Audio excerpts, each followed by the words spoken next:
Hmm. I guess we are live, right?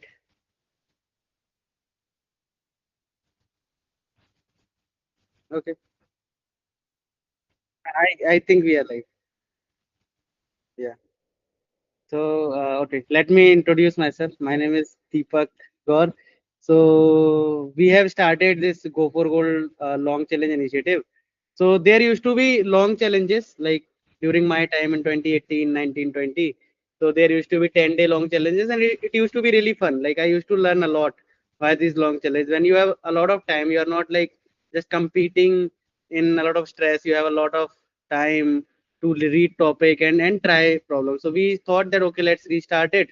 So this was our first iteration, and yeah, Janil was one of the participant in this long who solved all the problems in the first iteration. So we thought why not let's have the post contest discussion with Janil so that he can give you the idea from the participant point of view, like how to think about that problem or what were the solutions that Janil initially thought but then pivoted in another different direction or where he blocked in those solutions. So we will discuss problems here.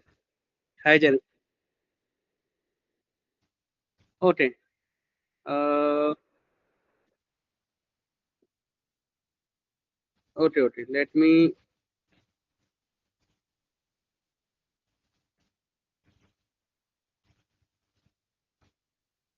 Okay. Stream is not public.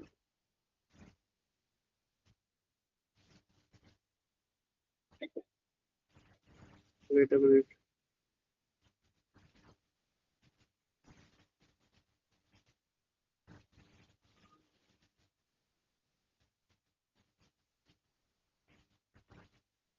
Studio. I guess I should.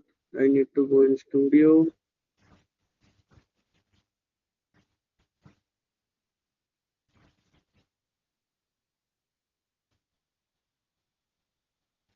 Yeah. I made it public. Okay. Now it's public, I guess.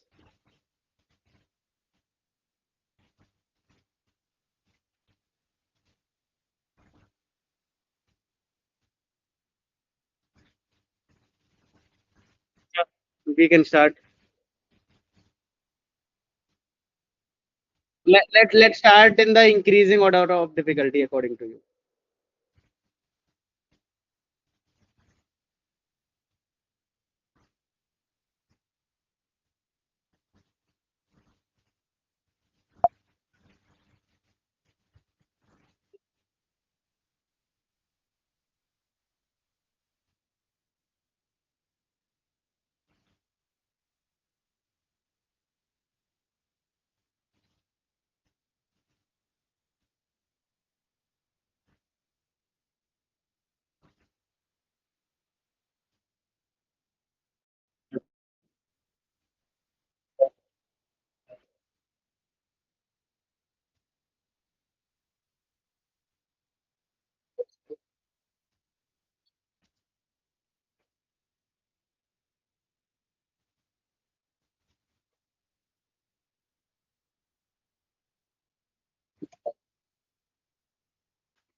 Oh, I guess volume is not coming. Our volume is not coming.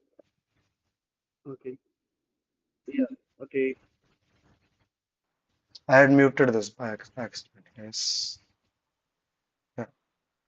So I'll just start again, I guess. Okay. Yeah. So this is the first problem which everyone solved. And the problem basically states there's a binary string and you can remove one operation is basically remove two adjacent different characters, basically 1 0 or 0 1, and deleting this, the other part of the string gets concatenated. Now after this operation, yeah.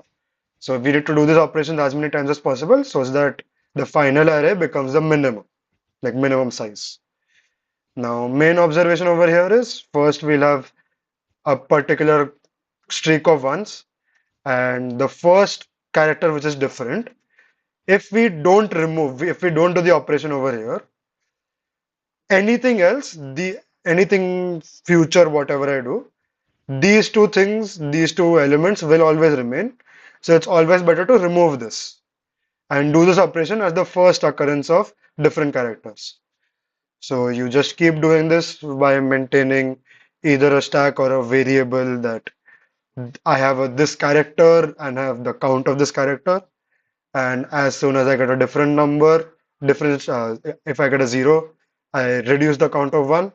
And if the count of one is zero, I store that I had a zero here. Basically, I have ones, then zeros, then zero. I keep a variable previous, previous equals one, and frequency equals one. Now, as I iterate over this array, my frequency becomes 3, and then as I get something which is not equal to previous, I reduce this frequency, and I do that till I reach here.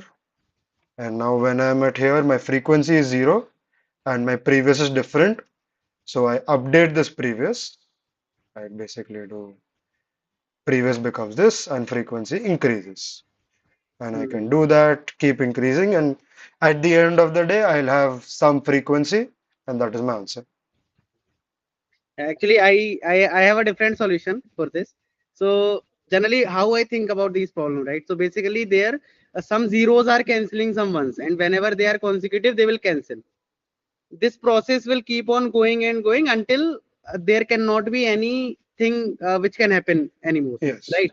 So how will the final state look like? In the final state, there will either be all zeros or all ones, right? In the final, final state, yes. there will be either all zeros or all zeros, or because if there are at least 1 0 or 1 1, then I'll there remove will it. be a point where they are together, so they will cancel out each other. So there will be all zeros and all one that will left in the end, right? Now, whenever two character are canceling out, one of them is zero, one of them is one. One. So the frequency of both of them is reducing by same amount. So the Yes. difference between the number of zero and one will always remain same, right? No Ah, matter how many operation you do, the difference between frequency of one and zero will remain constant.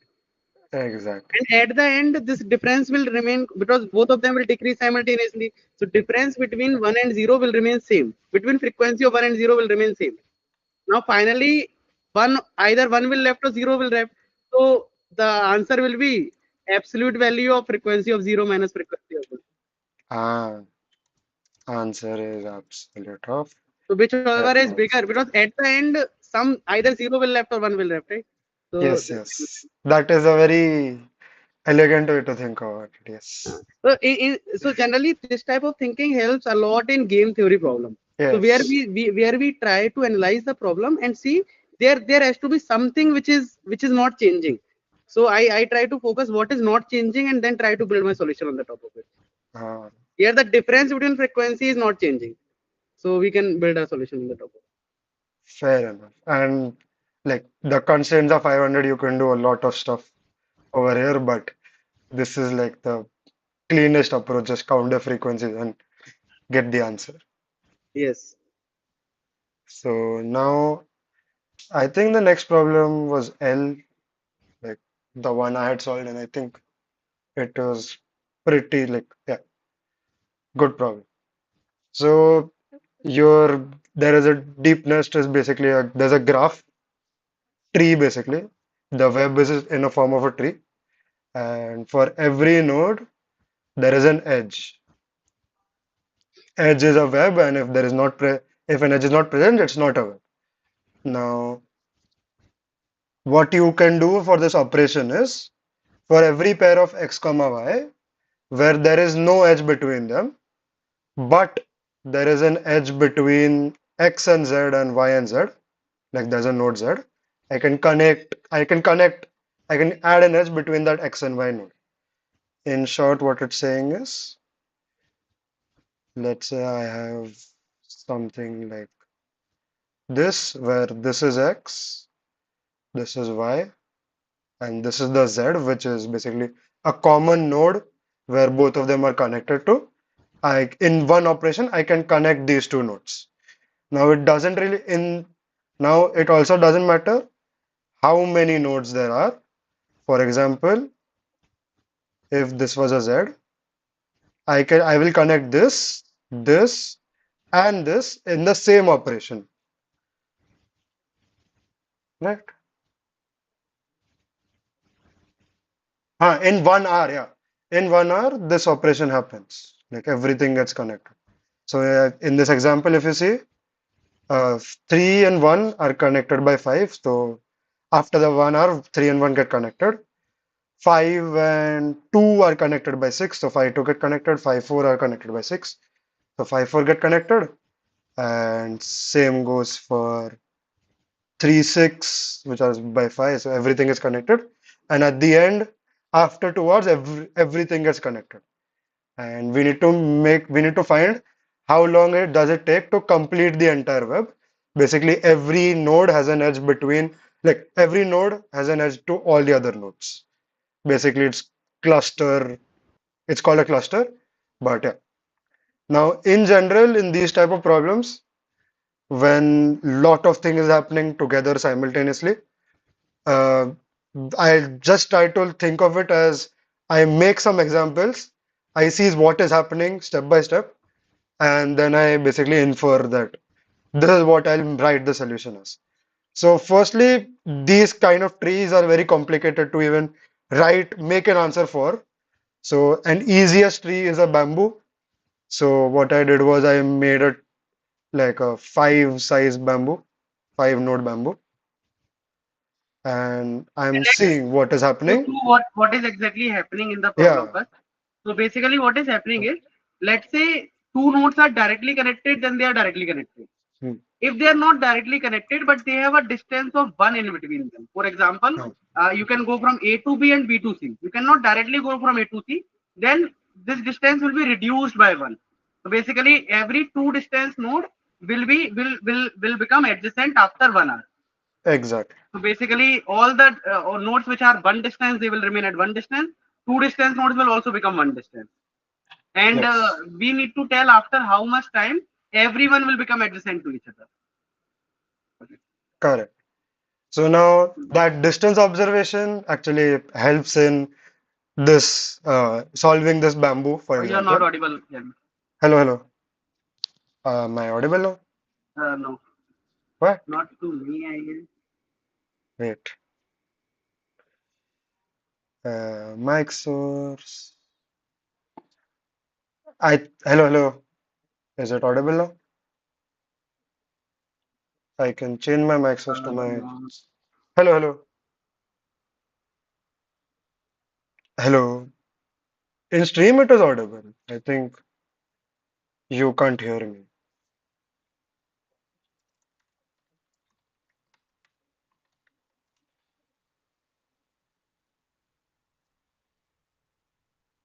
In stream, it is audible. Okay. Okay, I Can get you it. hear me? Then it's fine. I'll turn on the. Okay.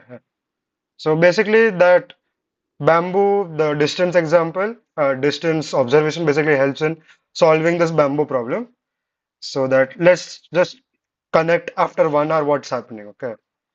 After 1 hour. in this bamboo. I'll just copy this and yeah. So what's happening is these nodes get connected and same goes for these nodes. Basically all the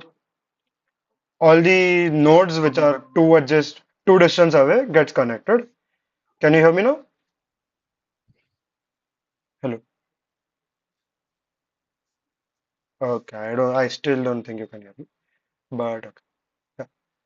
So yeah, this happens after 1 hour where basically firstly for this node only one distance away was connected. Now after 1 hour, like here only these two were connected. After 1 hour, two nodes are connected to it. So now let's see what happens after another hour. And I'll I- I'll just copy and now this node gets connected to this and this. Why is that? Now if you see when this is connected, this node is basically two away. So I can just connect here. And when this is connected again, this node is one hop and two hop away. So I can connect this. Basically, what's happening is now for the root node, there are four connected nodes. So what is happening is for every R, basically the number of connected nodes multiplies by 2. So here there is one connected, two connected, four connected, and same thing will happen, eight connected. Now, for the broader tree, let's say I have a very complex tree over here.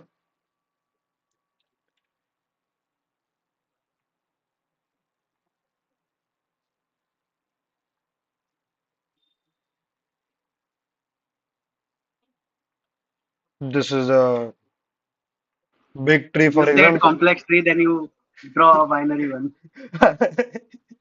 Okay, okay. So let's make an NRE one. Just yeah.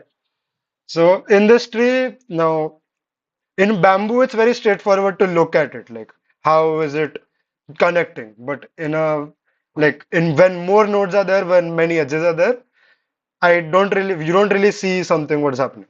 But in general, what Deepak sir had said was distance to nodes become adjacent. So it doesn't really matter. Like for this node, for example, if we fix a node, for it to connect every other node, I'll basically be looking at the depth of like the distance between each node. For example, for this node and this node, the distance is 1, 2, 3, 4, 5, 6. Distance is 6. So first in zeroth hour, only one node is connected. In the first hour, these nodes get connected. Third hour, this entire path gets connected. And the uh, first hour, second hour. And third hour is where these two nodes get connected. So in general, what we see is the distance between two nodes is the thing which tells me the time it will take. So what are the two nodes which are the furthest away in a tree? That is the diameter of the tree. So what we do is first we calculate the diameter of the tree, and depending on that, like though with the diameter of the tree, I'll know that these two nodes are the ones which will be connected the last. And when I know these two nodes are connected the last, I can forget about everything and treat it as a bamboo. And we'll just see that after every hour, the distance basically gets half. Like the number of connected nodes to the root node gets like multiplied by 2. So this we can just solve it, and yeah. So we can just basically iterate. Like you can do iteration, you can get the distance highest power and seal it. and you can get the answer like that also. Basically, if the distance is 7, 7 ka bit is 111, and I basically see that this is there. This is the largest bit, and there are more bits over here. So it will take me 4 seconds, technically. Hello, 4 hours or whatever. Yeah. Hello. Make sense? I can show the code also, actually. Let go for long challenge. Yeah. So in the code, I just basically get the Yeah, diameter. actually, Huh. yeah. So basically, if the solution that I thought of is, let's say there is one edge of one distance, right? Already built edges. Now, after 1 hour, there will be some new roads that will be constructed, which are covering distance of two. Now, in Yes. the next hour, we will let's say in the previous hour we have some roads of two distance, some road of one distance. So in the next hour, these two and one will connect to get some new road of three distance, plus some two and two Yes. will get connected to give new distance of new roads of four distance. So at Yes. every second we will have a newer roads of, let's say, one distance and two distance and four distance. So the total distance between any two node will become n by, let will become half after every hour. Yes. Now, since all those operations are happening simultaneously on all the nodes, then I say, if I am able to connect the farthest node, then everyone will automatically be connected, because Exactly. every operation is happening simultaneously on every node. So the final distance, let's say the final distance is the farthest distance between any two nodes, that is diameter, which is, let's say, k. Then I just need to find the highest power of two, which is smallest power of two, which is greater than or equal to k. So it's nothing but log base 2 of diameter. C log Yes. base 2 of diameter. So I just get CLG function is basically Yeah, the, by CTZ also.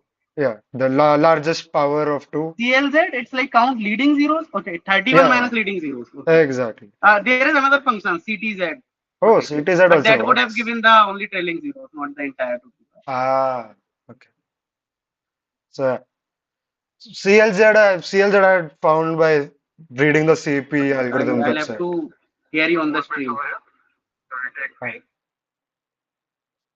yes. So now I think F was the next question. Solved. Yeah. This is this question when I looked at it, I'll give myself my Oh, background. according to you, this is the next? I thought that binary search one was the next. No, Okay, I you hadn't can read discuss it. it. I hadn't read that question till that time because I was just reading. I solved L first, and then I'd seen there's a submission at F, and there was an AC at F. So I was like, let's do F, and I like K came very later, I think. So if you see in this also, in my solve count, I solved F at this hour and K just after. But I think K is easier, yeah. So let's do K first then. Yeah, makes sense. So in K, what is happening is there is a sorted array, but some person has swapped odd index elements, and they only swapped one element once, one index once. So what is happening is I have 1, 2, 3, 4, 5, 6, 7, 8, 9, 10. This is a sorted array. Now odd indices are these. One, and what is happening is I am basically some person has swapped two odd indices, and there's once I've swapped an index, I've kept it as it is. So the swapping happens basically pairwise distinct, and either elements are swapped or not swapped. It you don't know anything about it. But so now first observation which I look at it here is the even number strings, the even indices are as it is. So if the element is and yeah, so and the question is, after like this array is hidden to you. Now you need to figure out, you need to ask queries that whether like the question is whether X exists. Now, how do you figure out? You need to ask queries of this type that what is the value at at index I? Yeah, what is the value at index I?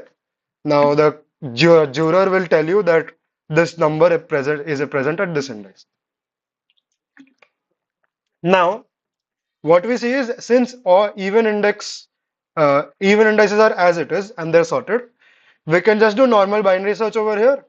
And if the number x was let's say 8, with binary search, I'll directly get it. I'm like I'm directly getting the answer by first querying the middle number. If x is greater, then I go to the left, I go to the right, and lesser I go to the left, and I get the number. But if x was not it, let's say x was 7. Okay. Now the way we do binary search, it's basically a long streak of zeros and then ones. This one represents that the number is greater than equal to target. But now since the 7 is not present at the odd index, it'll always be greater than the target. Right. So what happens is in the way like people write binary search, we basically either end up at the first point where it is a 1, or they end up at the first point where it is 0, a last point where it is a 0. The way I write binary search, the I basically my left pointer and right pointer both are at the first point at 1, like the first 1 or the first value where number is greater than target. Now, if the target is 7, I'll basically end up my binary search at this index where 8 is present. If I do 1 minus that, 7 should be present over here, technically, because it's a sorted array. And 6, like, I know for sure that my x is greater than I minus 1 and it is less than I plus 1. So technically, with normal, if the array wasn't tampered, 7 should be at this index. But after swapping, what is happening is it's not 7 over here, it is 3, and 7 has gone somewhere else. So now, if 7 was there, I'll just print that index as 7, base case. But if 7 wasn't there, I'll have to look for 7. And since the swapping has happened pairwise distinct, I know if I search for 3, the same way I search for 7, I'll get where 7 was. Like 7 is supposed to be there. If 7 is still not there, that means the answer is no, or else the answer is yes. So yeah. So basically, I do the same binary search twice. First to figure out if seven, like first to figure out the seven's position. If 7 is not there, I figure out the position of the element at that index. And if it's there, then that's it. So if you want to look at the code, oh, I had done this in Yeah. The main thing to catch is the swiping is happening at max once. So yes. if let's say yeah, actually the one thing when we apply generally the way I write binary search, I put condition like while high minus low is greater than 1. So generally my high or low stop when they become adjacent. Uh, Then I check for both of them if low is the answer or high is the answer, because I uh, used to get a lot of off by one error in binary search. So yes, just to yes. play it safe, I do not even worry about whether where my condition is stopping. I just do binary search until my low or high or the left or right pointer become adjacent. Yes. Now, if I am applying, if let's say we were not applying this binary search on only even indices, then if the left is smaller and right is bigger, that means the element is not there. But as we are applying binary search on even indices, there is still one more position left in between Yes. them where the number could have been. So either the number will be there. If the number is not there, someone else took its place, then that number should have taken its place. So whatever we found in between, we will find it again. We will get its position, then check there. So Exactly. it's like a two login queries. One login query for binary search, another login query for binary search. It's n Yeah. is I guess 10 to the power 6. So login will be around 20. So 40, 50 query you can solve 40 it. Even queries if you is are there. Yeah. very sloppy in writing binary search, not optimizing the exact number of calls, even 40, 42, 42 queries are sufficient. We gave the constraint to 100 so that it will be easier, even if they are having some other solution. Yes. Fair. So like if you look at the code, you just I wrote a binary search function separately, so I don't need to write it again. And what I just do is I query like my LNRs are one based indexing, like but I in my when I'm querying I multiply by two so that I only end up at even indexes. And then the way I write binary search LNR, so I basically end up at the first one. So I just do 2L minus 1 is the index in the middle, and I just check. That's it. And now moving on to K, or F.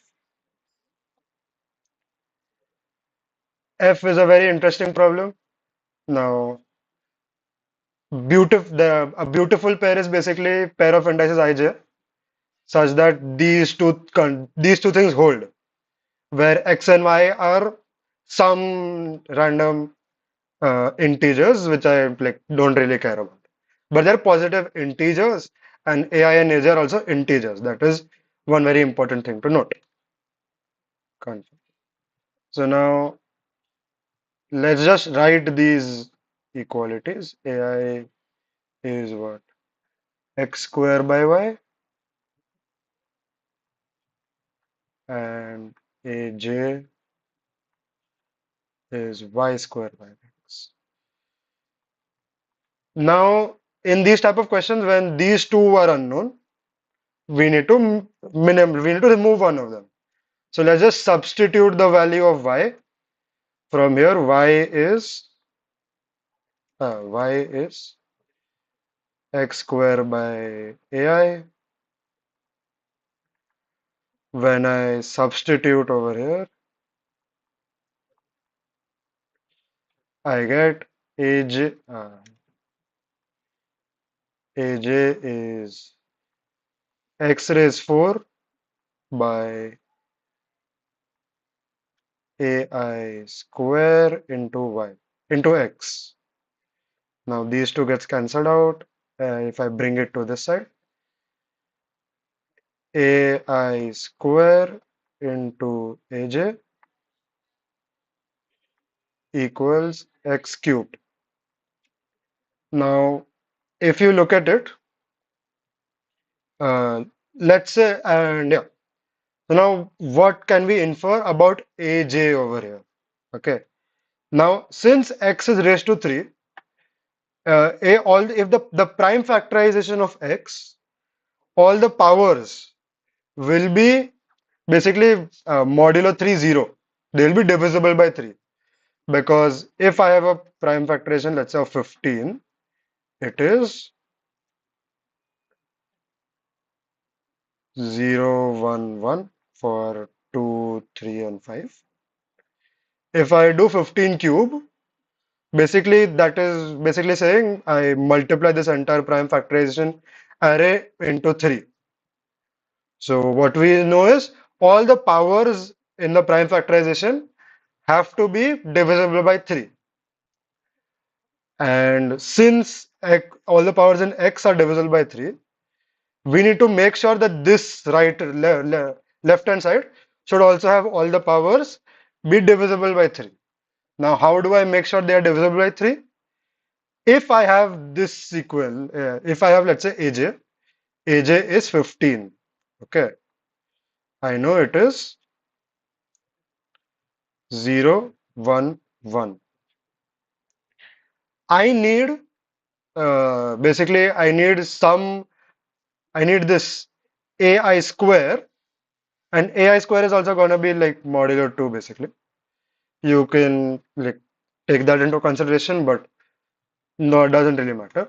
Now I need some AI square such that when I multiply them, multiplication is basically adding two prime factorizations. When I add these two prime factorizations, all powers mm, mod 3 is 0. So basically, we can just take the complement. If it's 1, I need a 2. If it's 2, I need a 1. And if it's 3, like if it's 0, I just need another 0. So how do I, if I have an AJ, how do I query for this AI? How do I know what AI is there? So what we can do is, if I have an, if I now for this entire array, let's say A0, A1, A2, A3, A4.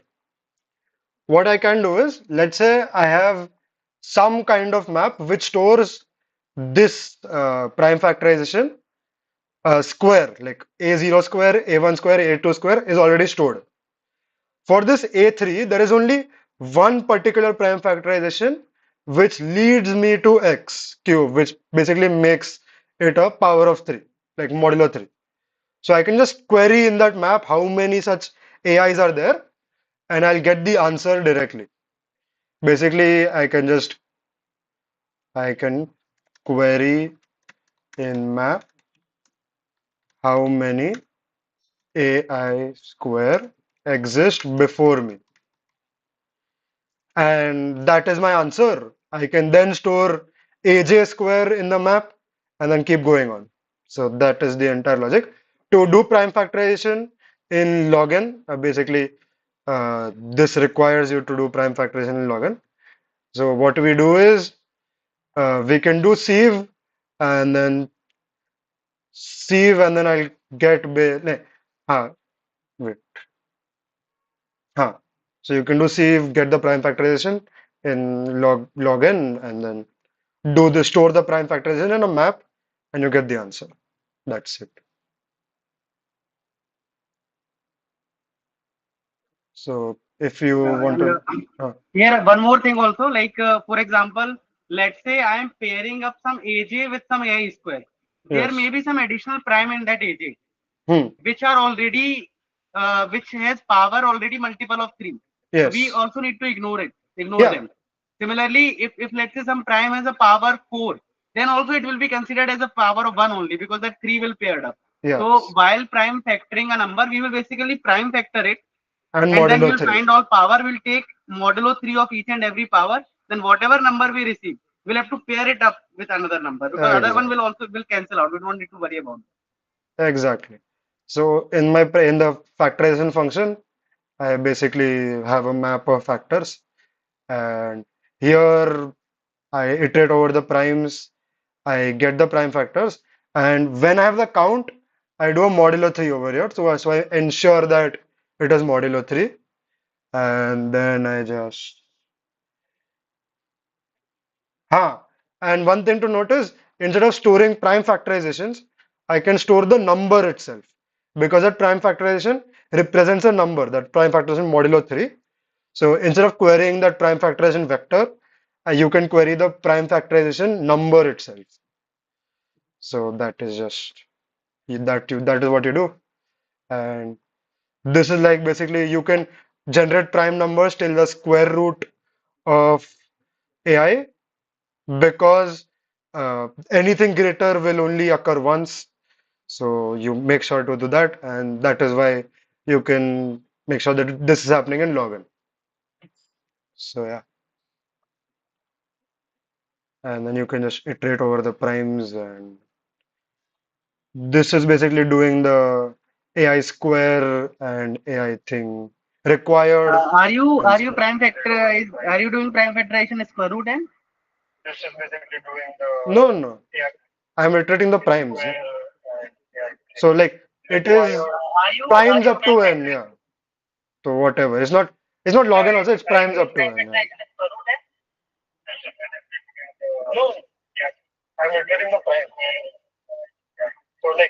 Wait, I'm having echo over here. Okay. Echo is coming off your voice. Ha, Actually, I am ha. hearing you on the screen, and it has a 60-second delay. So, okay, okay, let me tell you. So, in this code, you are iterating over all the primes, right? But the Yeah, prime can also be of order yeah, square root, yeah. Huh. prime density Primes is are n by square root log n. 10. Yeah, So, it will be of order square root n by log of yeah, square root. So, that is also square root n. One thing that we can do is we can store the smallest prime factor of every yeah, number yeah. into the C. Then, But then uh, I was thinking that, but the problem was the AIs are 1e9, no? I can't store the SPFs of 1e9. That was the problem. That is why I then went on to the prime thing.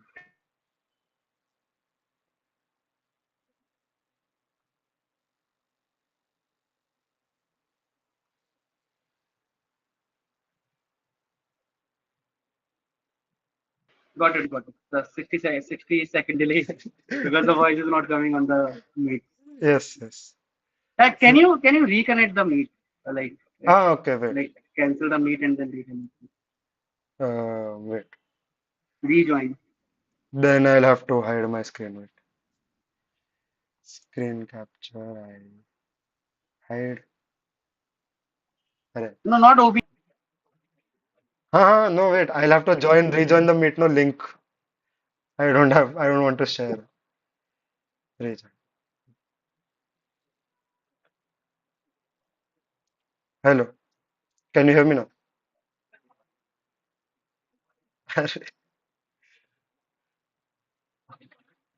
Let's continue. Okay. I'll hear you with 1 minute delay. Otherwise, you can type it on the. Yeah, I'll type it. So then what was the problem which then I think G, B and G for G just looked straightforward. Then I then the difficulty was B and J for me. So what should you suggest? What do you suggest? Which problem should I do next?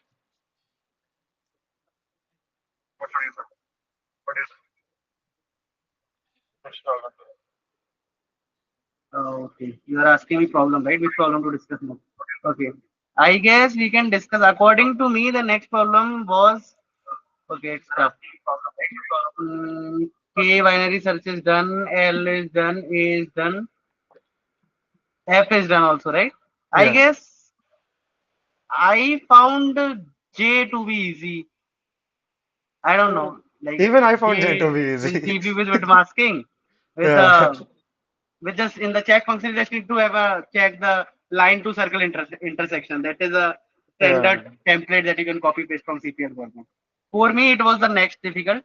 No, but we need to do more checks also. There are three checks actually. Okay, I'll have to Um, wait. huh.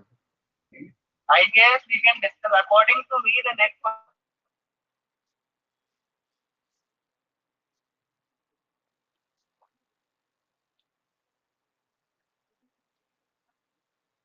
Huh. So let's do J then. Basically, the entire problem statement boils down to I have a grid where there are circles and they have a starting position and an ending position. That this circle wants to go here, this circle wants to go here, this circle wants to go here. So now what is happening is when one circle reaches their desired position, I gain one coin and I don't want in the entire path from going start to end, I don't want it to collide with any other circle.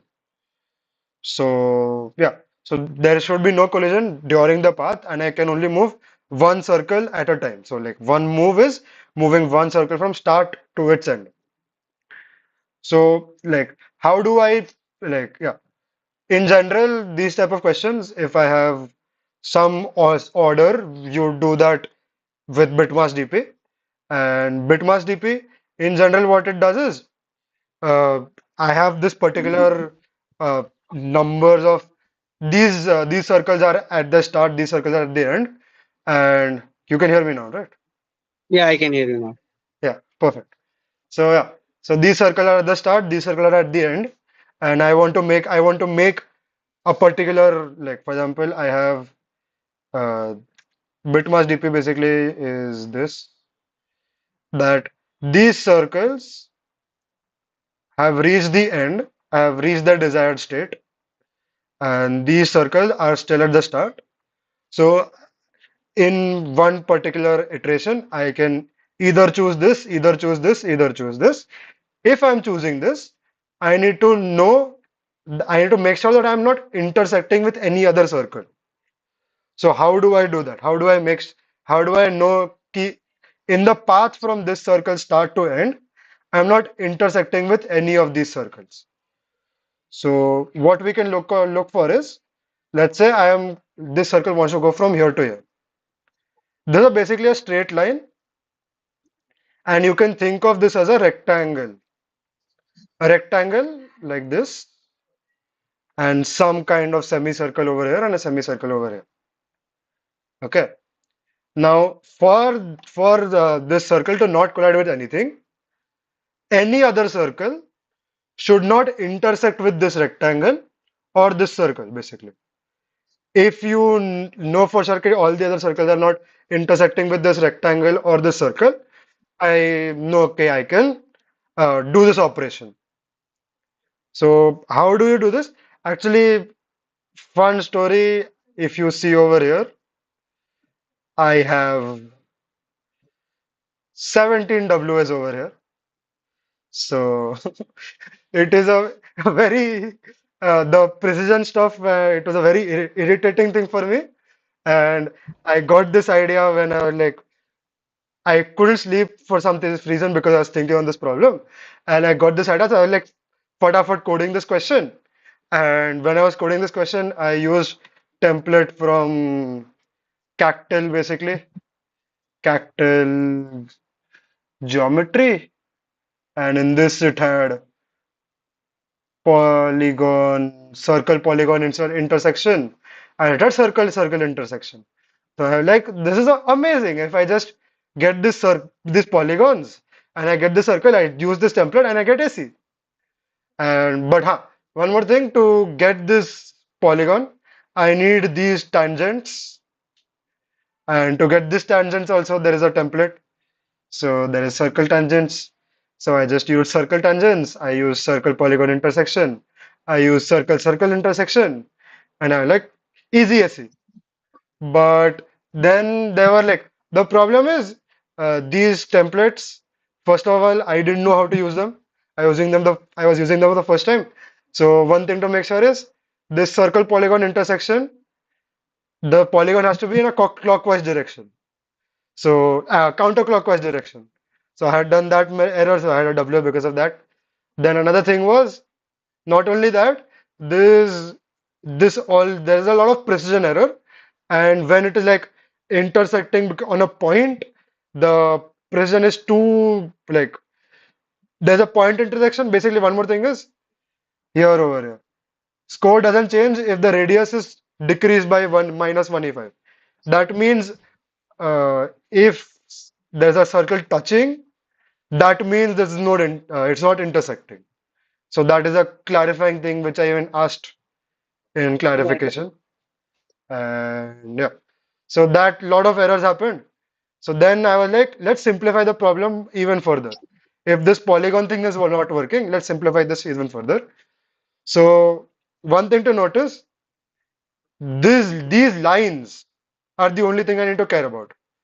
So I can just I can have this circle line intersection, circle intersection, and one more thing, that the center of the circle is not inside these two lines or inside this polygon. So those are the checks which I do, and finally then I got to see that I do circle line intersection,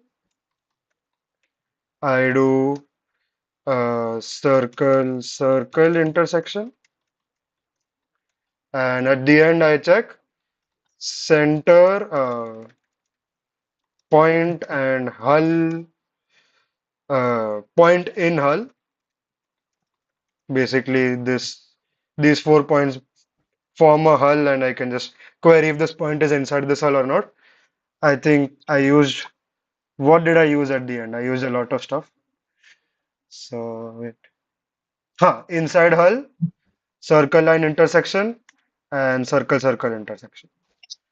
So at the end of the day, what like all these I didn't know the complexity or like all these things work. I didn't like complexity was mentioned in Cactal. Wait, I forget.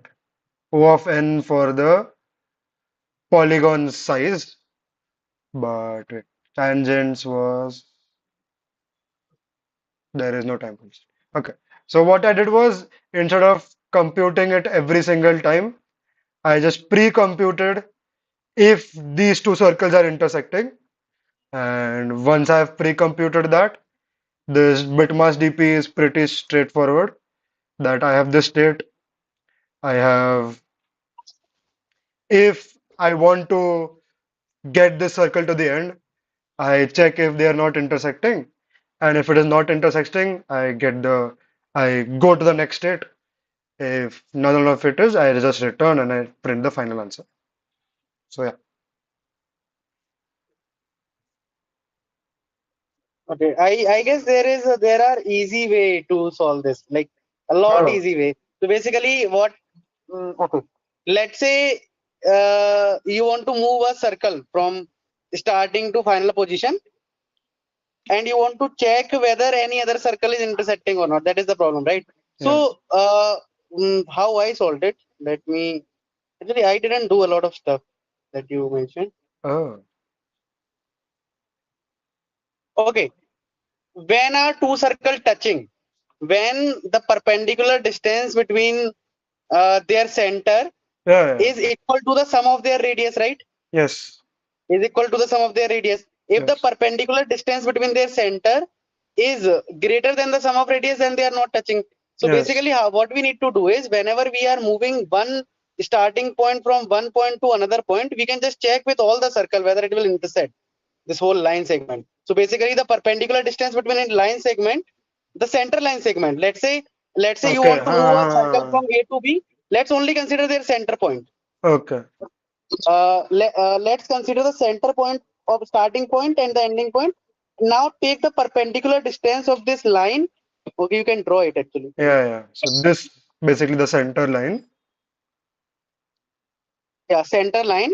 Now let's take any other circle, draw it anywhere. Let's say draw it below the, okay. Now let's calculate the perpendicular distance from the center of this third circle to that line. Okay, yeah.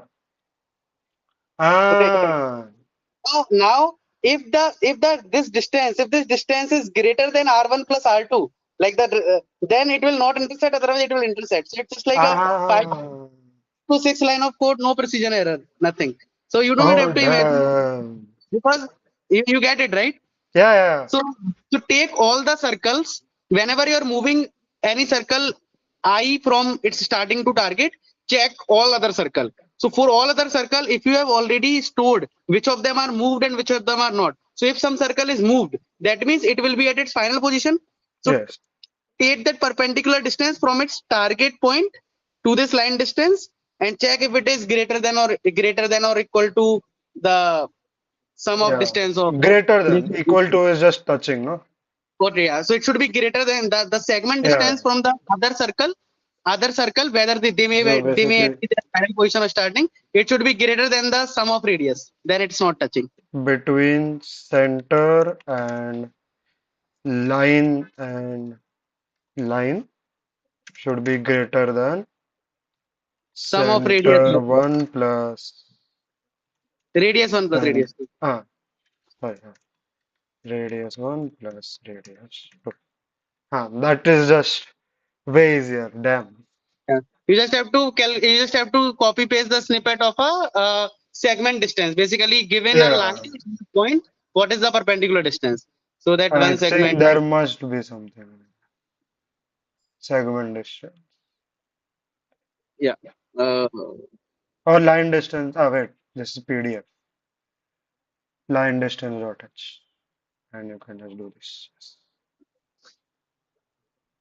So I have this. Okay, let me comment on YouTube. Can I comment here? Okay, so I am commenting my submission for this code. You can get YouTube comments if you have YouTube. So that is my submission for this. Yeah. You can just share it on the chat also, so I can show it to the stream. Just Okay.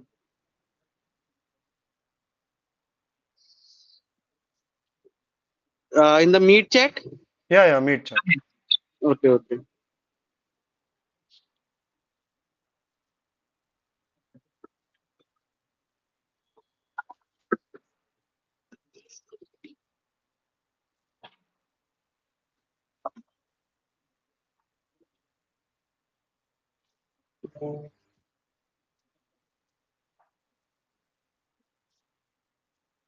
Okay. You can. I have sent you. Yeah. Group not found. Okay, I guess you'll have to join the group. I don't know. Let No, me. no, Let me. I'm in the group. I No, think the that's not. submissions. That's actually, I created this problem Oh, 5 years back, 6 years back. Then I reused it. So I oh, created it in damn. one of my in my college contest. In my college, we used to have a regular contest for the Hmm. training of juniors. So I created that problem in 2018, and then I copied it from there. Nice. So I already have this problem on my polygon, so I copied it. Let me share another pastebin link. No, just submit it in this contest. No, so Yeah, yeah, that will be cleaner. Actually. Sure.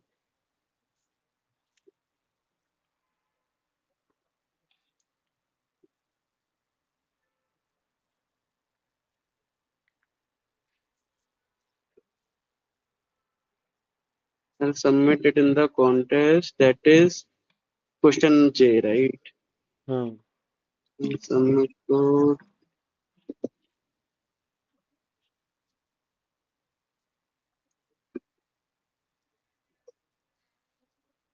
Yeah, submit it. Status.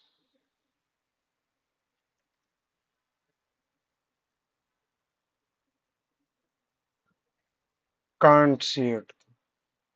You can check it in.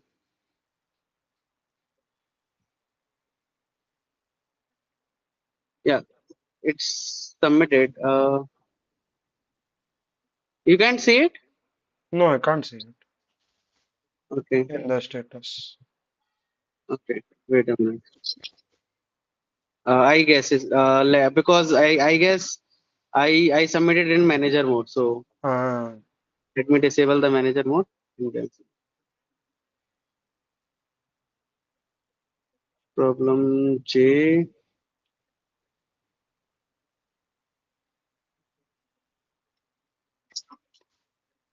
Okay. Can you check? You will be able to see it now. yes. Huh. Seg distance, yeah. So just have the point Yeah. So basically here, and uh, it's like I'm checking if a the mask is basically storing what is the current state. So if the bit yeah, is one, that means that uh, particular piece has already been moved. yes. So yeah, so it's basically now I am Oh, you're checking doing it later. Okay. whether it is possible to put this whether it is possible to basically move this jth. Ah, So yeah, so I'm just checking the segment distance. and the segment distance, very small code, and you just get AC. Nice. Yeah. So then I think B is similar only to this. Yeah, which one? BB. Yes, B is also kind of similar to the idea. So actually there was one more bit masking problem that we were giving. It Hmm. was very similar to B. So we replaced that Ah, with that this one. Yeah, actually ah, I think I'll have to drop. I have another meeting. Okay, okay. Can you can take it from here, or if you want us to like do it again sometime, then we can take another other question again. No, no, If I you can want it, do it now. Yeah. yeah, you can continue. Yeah. Thanks, Janet. Bye-bye. Yeah, No and worries. congrats for solving all the problem in the long. Thank you, Hope to thank you. do in the second iteration. Yes, definitely. Yeah, bye. Bye-bye. So yeah, then let's move on to B. B is pretty similar, and what B is saying is, uh, if I have a particular keyboard, ABC, BAC for example, now I have this particular string which is the operations which I'll do, which is given to me.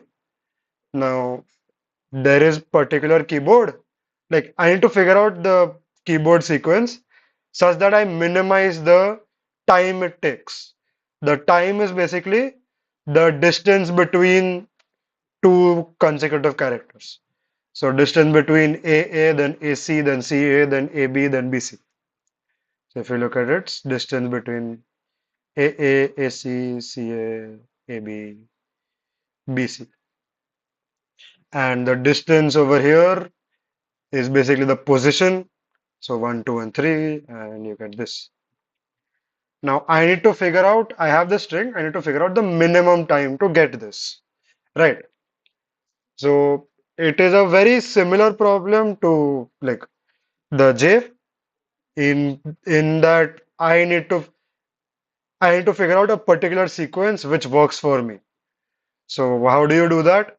There are n factorial states possible, and n factorial states, uh, I need to figure out the cost for each n factorial state, and then I have to get the minimum. So if you see m is just 20, so does 20 factorial work? No, it is 22E18. That is too big. So I need to do something which works, which is helping. Like I need to do something which optimizes this further. So where this is where bitmax DP comes in, and bitmax DP basically helps solve this n factorial problem into a 2 raised to n problem. And yeah, but there are a lot of things to note and lot of things to optimize over here because it's not just straightforward 2 raised to n into So in normal bitmask DP, what you do is you have 2 raised to n mask, and now for each character, like for example, let's just define a normal bitmask DP. Okay, for this question, let's say I have A, B, C, D, E, F. Okay. Now a bitmask DP basically represents, let's say, if I have 0, 1, 0, 1, 1, 0. This means that I have used A, C, and F. You can do it vice versa. I have used it, and I don't know the order. Wait. I have used uh, this, these, and order unknown. Okay. So now if I want to add a character, let's say I want to add B over here, B into the keyboard, B I want to place over here. Since I don't know this order, how will I know the distance between B and A, B and F and B and C? So instead of thinking that I want to figure out the cost over here, if I'm adding B, what is happening to the cost of D and E? Okay. What is happening of the cost to D and E relative to A, C, and F? Okay. Let's say I want to place D, like I can place D here or E here. Okay. If I was placing D over here, the distance, wait. Forget about AC and F. Let's just focus on, let's say I've placed an A over here. Okay. Now, if I want to place a B over here, what is happening to the distance of AC, AD, AF, and AE? These all distances get increased by 1.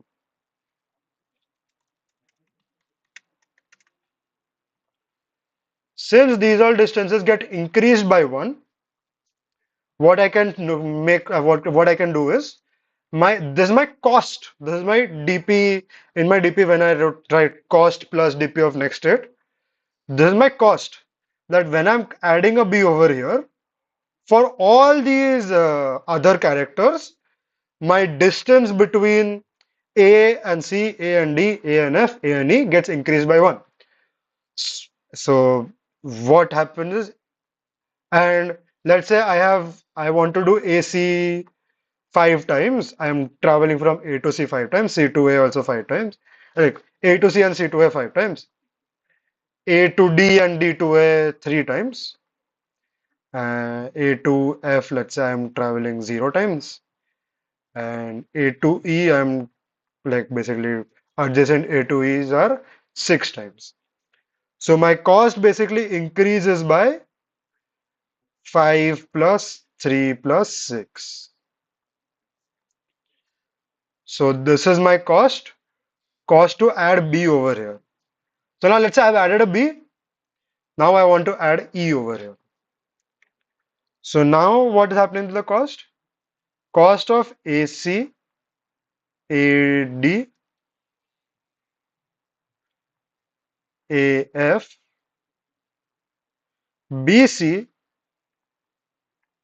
BD, and BF. All of these gets increased. So what is happening is all the cost between every used and every unused increases by their adjacency list. Like, let's say I've made an adjacency list that I'm traveling from A to C and C to A 5 times or whatever. So this is my cost basically, or the entire addition. So now my bitmass DP has a complexity of 2 raised to n. I need to choose one unused. So that is approximate n. And in that, I have to calculate my cost. My cost calculation is basically n square approximate because I'm choosing every used and every unused. So this basically becomes around 2 raised to n into n square. So instead of doing all that, you need to do some kind of optimization. Like this is into, okay.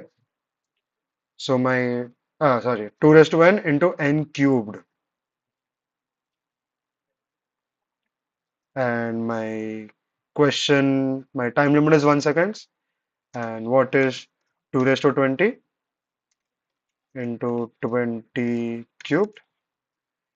Uh, 3, 5, 7, 9, 89, which is too big.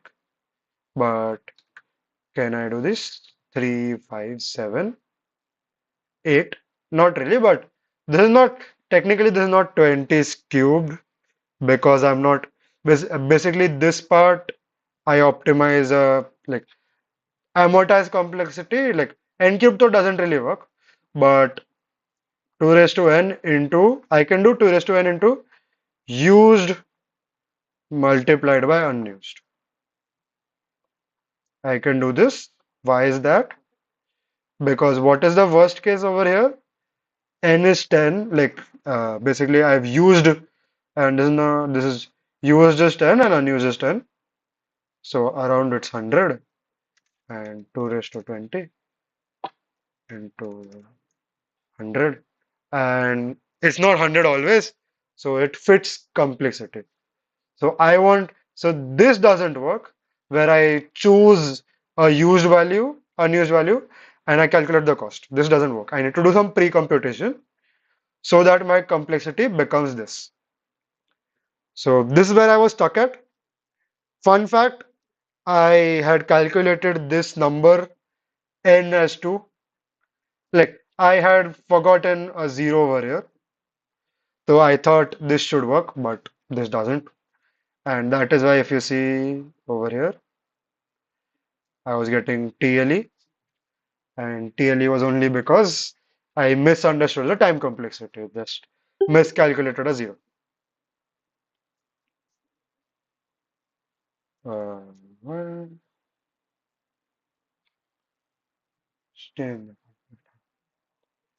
yeah. So yeah, this is where I messed up, and that is I have a W over here. And now let's see how do I optimize this. So I thought about this for a long time, and I was like, this entire process of used into unused is very inefficient. Like for every n is very inefficient. What if I do something like my used and unused are gonna be fixed?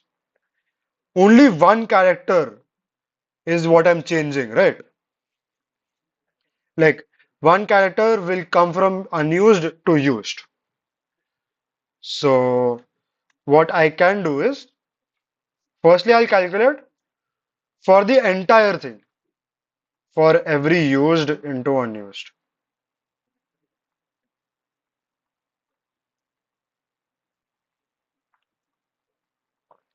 Okay, if I calculate this, alag se, separately.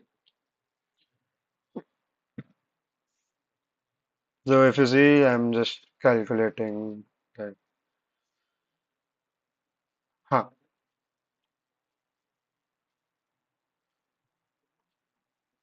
Hmm. Huh.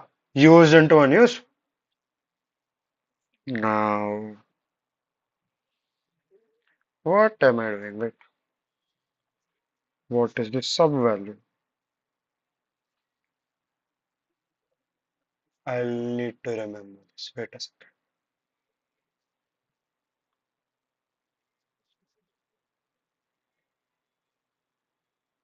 Sub is for every used. Ah, so yeah, instead of doing this, what I'm doing is let's calculate for every pair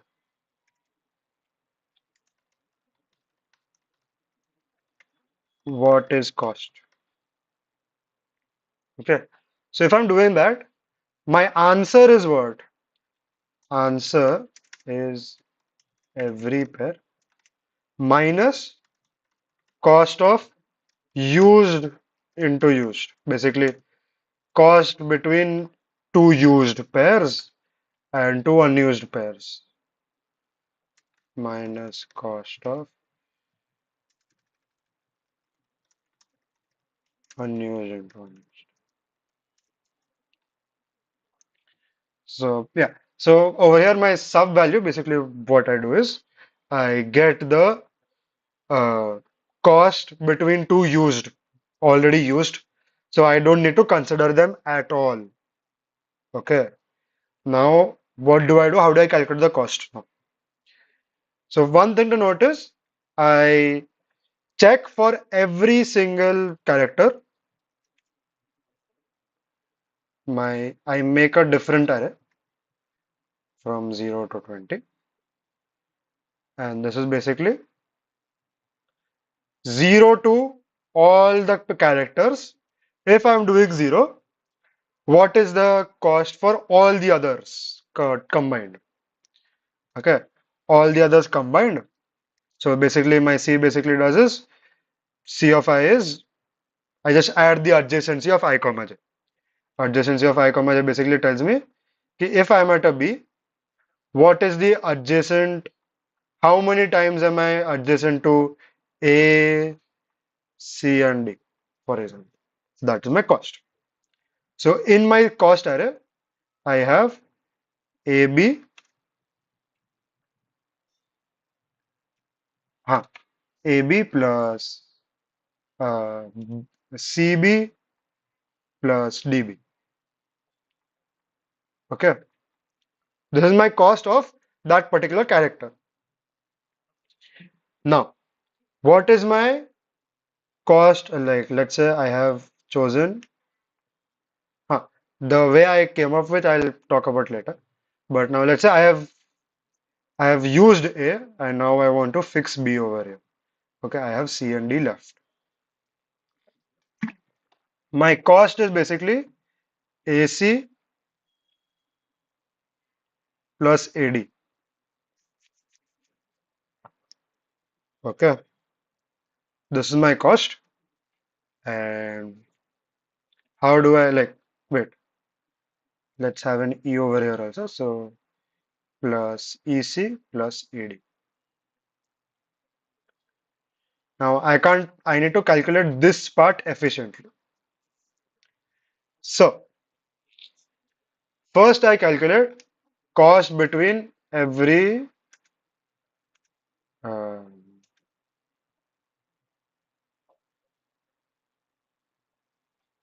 used and used. Right? This is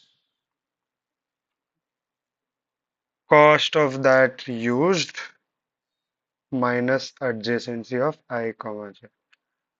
हाँ ठीक है. हाँ. So now when I'm adding B over here in this particular sequence, my cost for B, let's say, is like basically I'm reducing this by one. Like जितना total cost है, उसमें से I am removing this. Right? How do I explain this? थोड़ा सा complicated है. Yeah. हाँ. Now when I'm fixing B, I'm getting BA. हाँ.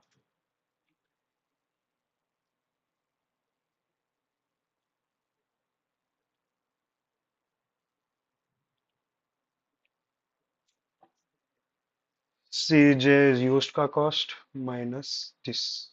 हाँ. Yes. So now for this A, I have calculated, let's say I pre-calculate AE plus AB plus AC plus AD. Now I'm only concerned for A. What do I need to subtract? I need to subtract AE and AB, right? Because that is the thing. I need to subtract this. How do I subtract this? Basically, AE I can compute alag se. That is used into used.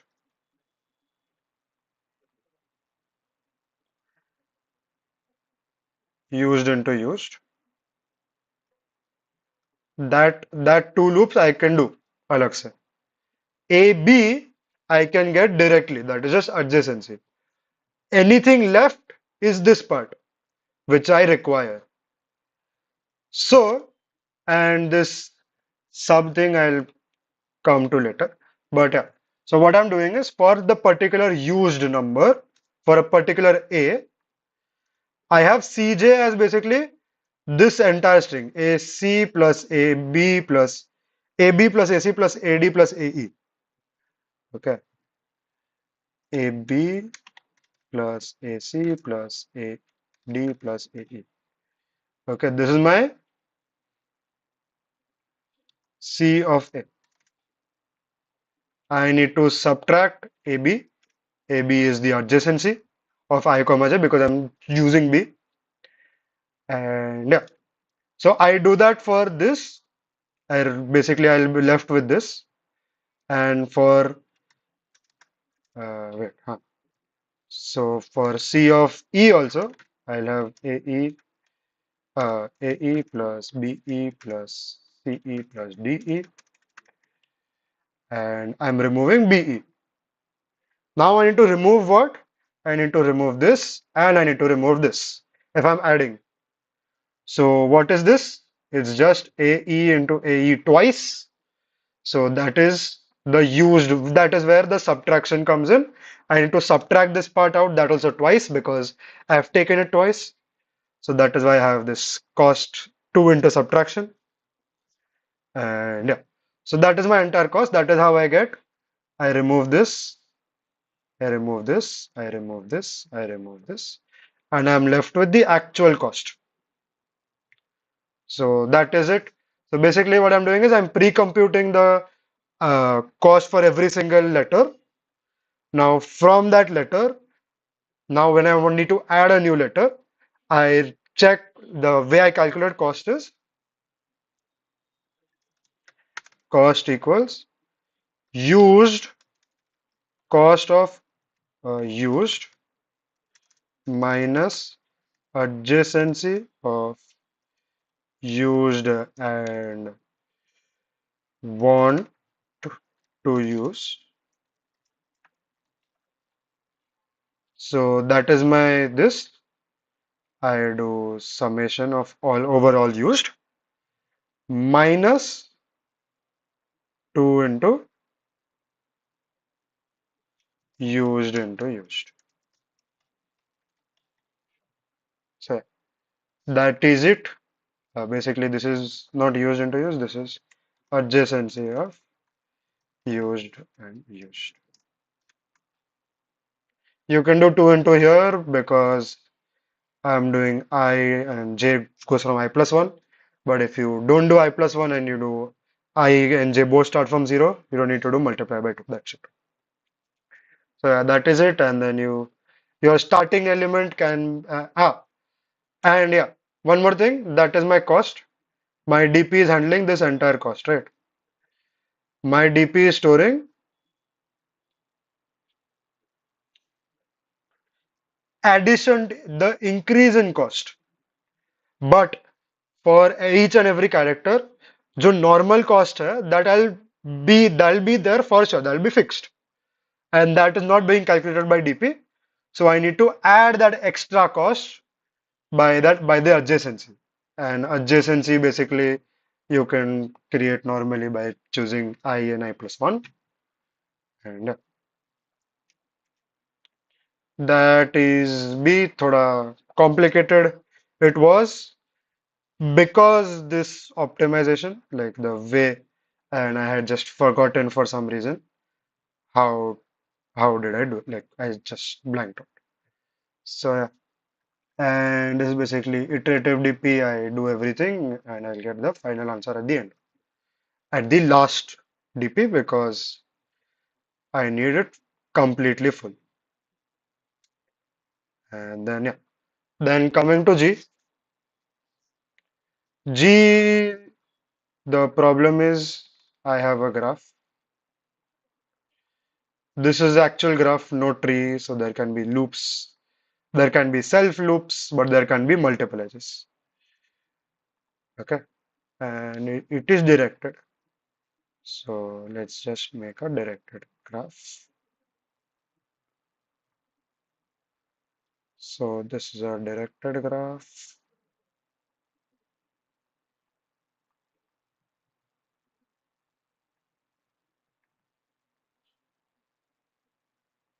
Yeah.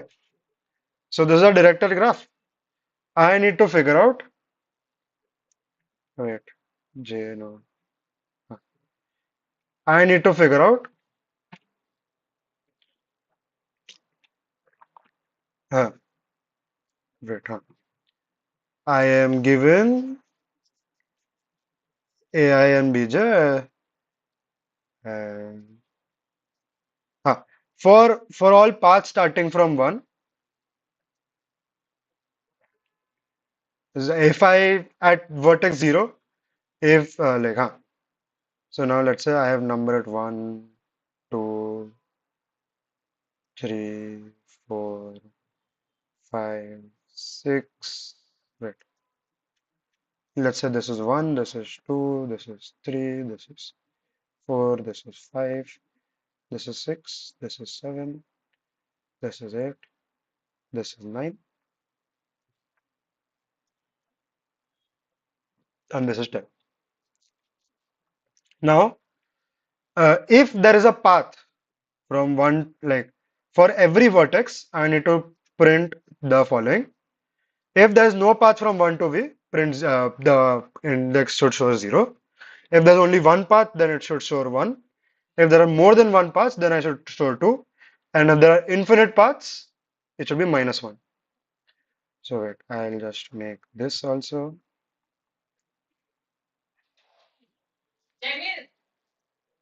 Hmm. So yeah, I'll store, like, I'll make an edge here. So if you see in this graph, starting from 1, uh, although this, well, like, if I have an array, 1, 2, 3, 4, 5, 6, 7, 8, 9, 10, 11. Yeah. 1 already has a path from 1 to 1, so that is good, all good. So that is why it is 1. Now for all the adjacent nodes to 1, 11, 4, and 3. There is only one path. I don't see anything else. So 3, 4, and 11 get 1. I can't reach 2 from 1, so it is 0. I can reach 5 in the two paths, so that's 2. And for all the other nodes, since there's a cycle, there are infinite paths to reach 7. So 6, 7, all of them.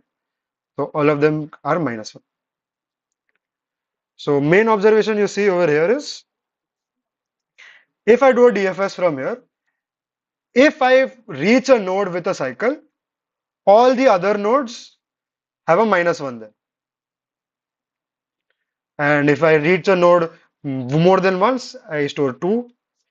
If I'm reaching more than twice, I don't go to that node once again because 2 is the limit. I don't want to print more.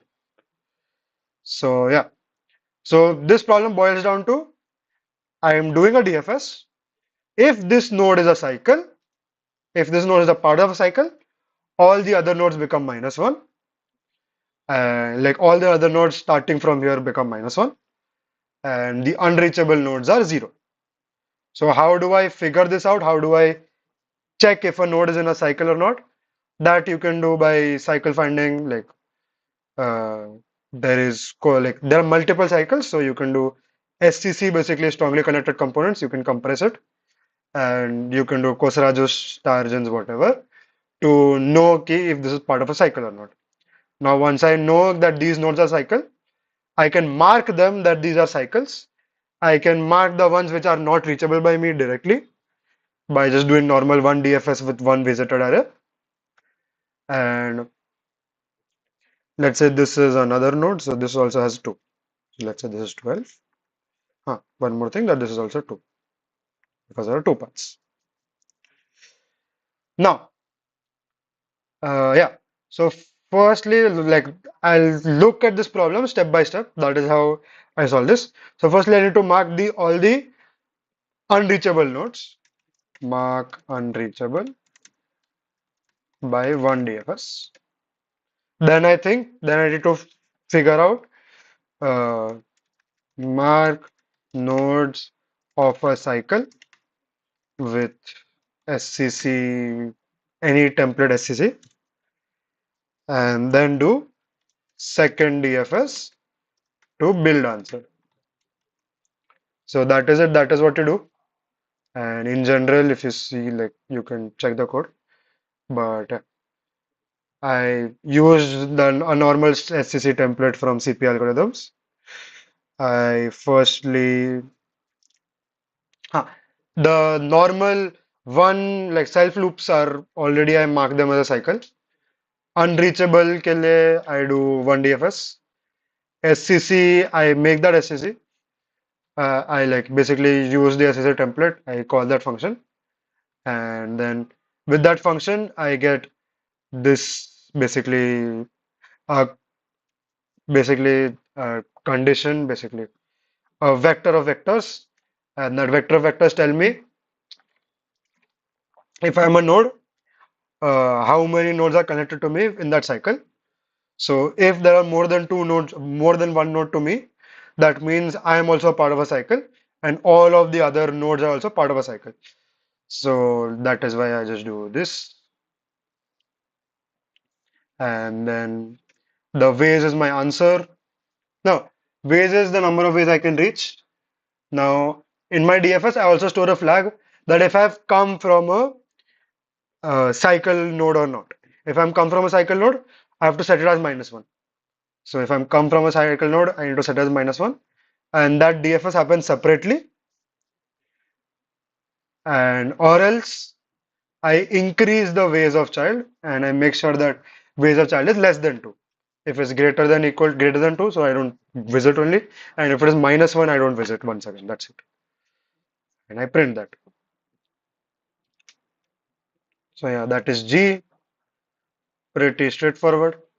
Now coming to, I guess today I can do H1, H2 because those were where which I found fun and where I can basically give my input, and I thought about it a lot over here. So H1, the problem basically states that I have this array at every level, three consecutive numbers ka median gets added to that particular index. Like the middle node gets the median of the I minus 1, I and I plus 1. So here I get 4, here I get 4, here I get 6, here I get 6, here I get 3, and yeah.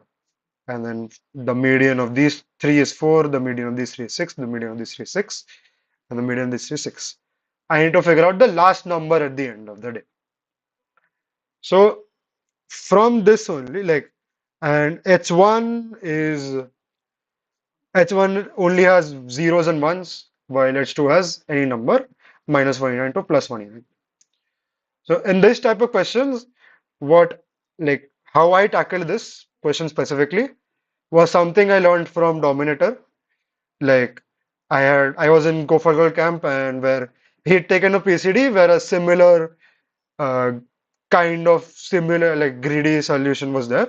We need to figure out from every state what is happening, like what is the thing which is changing, and even Deepak sir had said this, and what is the thing which is changing, and what is like from the base case I'm going outwards.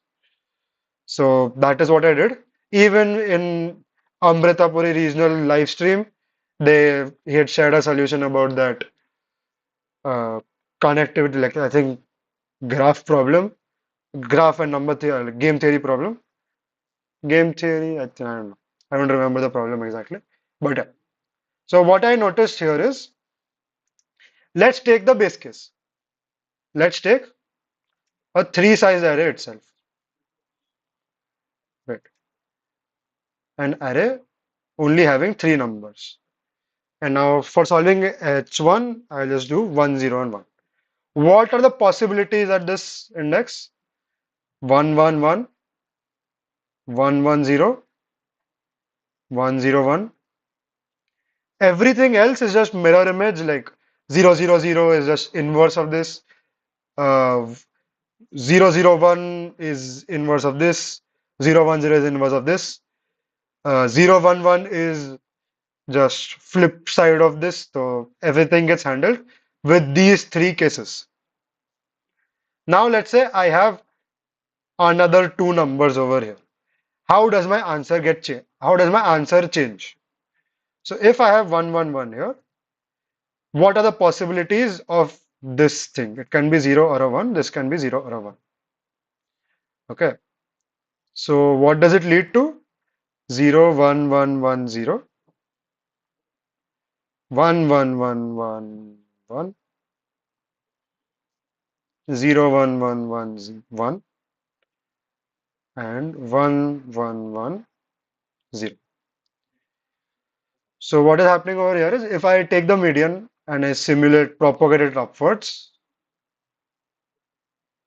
one is being one is the end for this.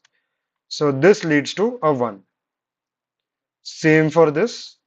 And if you simulate for each, all of them lead to a 1. So that means if I have a 1 1 1 1, doesn't really matter what is in the left, what is at the right. If I have three ones in the middle, all of them lead to a 1. Amazing. So that means that this case, if the center is at 1, if the center three numbers are 1 1 1, my answer is 1 straight away. I don't need to do anything. Now let's do for 1 1 0. Same thing. This leads to 1 1 1 0, 0 1 1 0 0. Wait. This is actually the worst case. I don't need to compute for the others, and I'll explain later. But yeah, I just compute for this. Okay. What is the median of these three? 1. What is the median of these three? 0. Wait. Uh, hmm. Ha. And now, wait. Oh, yeah.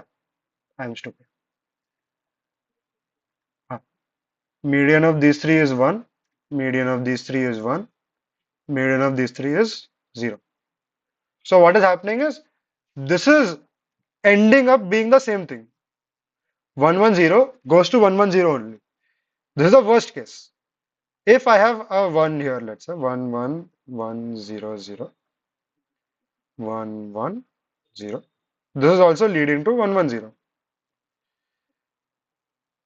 If I have 0 1 1 0 1, this leads to 1 1 1, and this leads to a 1. This is victory. So what is happening is for all these cases, they're ending up being the same. So it doesn't really matter what is in the left, what is being in the right. All of them lead to this case 1 1 0. And what is the answer at this level 1 1 0? It is just 1. So this also becomes 1. So what we're seeing is if the median, basically what we can say is if median is in center, that is my answer. Amazing. If median is in the center, that is the answer. Now let's talk about this case where median is not in the center. 1 0 1. Let's just break it down. 0 1 0 1 0. What is it end up being? 1 0 0 1 0. So this is inverting for 1 1 0 1 0. I am getting 1 1 0, and this leads to a 1. For one, like same goes for reverse, and same goes for this. This also leads to a 1. So what is happening is if I have two different numbers in the left, like 0 and 0, then I invert this. This becomes a 0 1 0. Now I need to take care of this. I can't basically, this basically becomes like alternating thing. For 0 1 0, same thing. If it's 0 1 0, I have somehow I get 1 1 here. I end up at 1 0 1. But anything else, let's say I have a 0 over here. It will lead to 0 0 1, and this leads to a 0. So what is happening is in the case of 1 0 1, if left and right equals 0, I flip. Else answer is median.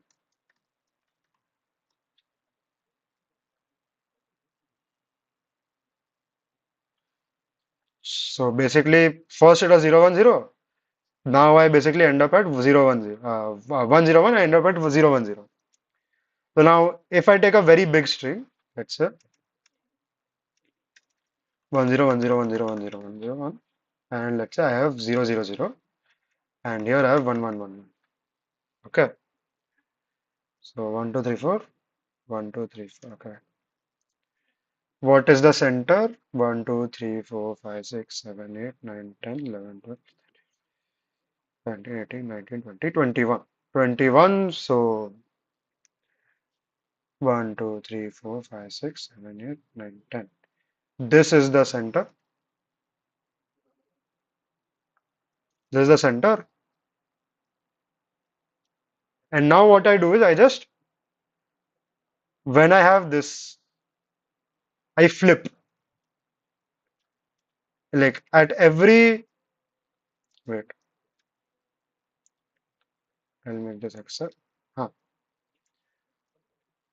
1 2 3 4 5 6. Huh. When this is the range, my answer is 1 0. But now when I go here, my answer becomes 1. When I go here, my answer, like, answer is 0. Basically it. Huh. So here it is 0 1 0. Here it's 1 0 1. Here it's 0 1 0. Here it's 1 0 1. Here it's 0 1 0. And at the end, I have 1 0 1. So now this entire thing gets shrunken into 1 0 1. This part and this part, I don't know. I don't care. Now, since I have something else, I have a 1 over here, which is not matching. My answer is directly 1. Basically, I just do this. I increase L and R and I flip, if you see from the case. Now, you might say that, for example, uh, in this big string, I like, how do I know that this is the one which is causing me to flip? Like, it's like, how do I know? Like, this I've taken care of by just doing left, right, left, right. I'm just increasing this. But for, let's say, a third level 0 1 0, I don't really know what is here. I don't really know what is here because it comes from something else entirely. But now the thing is, if you even simulate a lot, you will see. Let's just do this. Okay, 1 0 1 0 1, and let's say 0. In the first level, what is happening is 0 1 0 1 0, then 1 0 1, and then 1. So what is happening is, like, if you see the center part, wait, this is 0 1 0, this becomes 0. The center part is getting flipped. That we proved by this. That we just showed by the all the all the possible L's and R's. Either I'm flipping or I'm getting the answer. Now, what do you see? These numbers also get flipped. 0 0. And in general, what is happening is, if I have consecutive alternating numbers, it doesn't really matter. Like the way the median thing is working, everything here gets flipped inside. Like this basically is just the flip of this entire thing. This now, the last two I am removing, and these two get the flipped. 0 1 0 1 0. Now last two get out, and this gets flipped. My answer is it. Yeah. So now let's take a 1, let's take 0 and 0 over here. How does it get changed? Since for this, what is happening? The median is 0, so 0 only gets allowed. Here 0 only gets maintained. So everything inside gets flipped while the value 0 remains the same, right? Anything you do over here, the value 0 remains the same. And since the value remains, this value 0 remains the same, like here, like because on these two are going to be different. 0 just gets pushed inside. And in general, what is happening is if I have some sequence, the the one which is violating the sequence gets pushed inside, everything else gets flipped. So I can just increase the left and right pointers, keep flipping, and then at the first instance of a different thing, I just print the answer of the median. That's it. So that is how I solved H1. So what we do is, if n is 1, that is the base case because I'm making sure that 3 ka window hai.